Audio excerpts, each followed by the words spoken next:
Je dois relancer tout autant au peuple burundais, c'est que le mois d'avril, dans nos deux pays, c'est le mois de la tristesse. Le mois de la tristesse parce que vous vous souviendrez qu'en 1994, l'élément déclencheur du génocide rwandais, c'est l'avion présidentiel qui a été abattu aux abords de l'aéroport de Kanombe. Et à bord de cet avion, il y avait feu Cyprien Ntaganda qui était président de la République du Burundi, accompagné de certains de ses ministres. Et vous savez aussi, ici au Burundi, c'était la turbulence. Et les conséquences notamment de ce qui s'est passé au Rwanda en 1994, vous le savez, au Congo voisin, à l'époque Zaïre, il y a beaucoup de milliers de Burundais qui ont été décimés dans ce pays-là. Et le mois d'avril pour le Burundi, vous vous souviendrez qu'en 1972,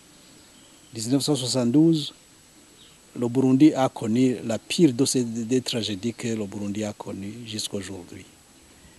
Et peut-être je dirais que pour le cas du Rwanda, heureusement, pour eux peut-être, ils ont dit non pour prévenir qu'une autre tragédie ne s'abatte sur le Rwanda, commémorons au mois d'avril le génocide.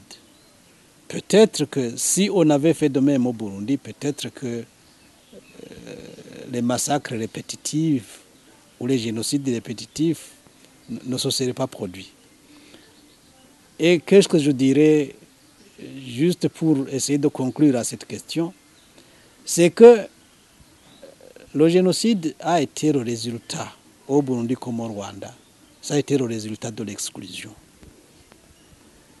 L'exclusion, les injustices accumulées et tous les corollaires que cela comporte. Donc, tout ce que je peux dire, le message que je peux lancer, tout autant au Rwandais qu'au Burundais, c'est que nous devons être lucides. Nous devons être lucides, appréhender notre histoire dans sa juste dimension et éviter de retomber dans les erreurs du passé. La tragédie que nous avons vécue ne doit pas nous précéder. Elle doit être derrière nous. Nous devons regarder devant nous, faire tout pour que les mauvais moments, les mauvais épisodes de l'histoire de nos deux pays ne puissent être réédités. C'est ce que je peux dire.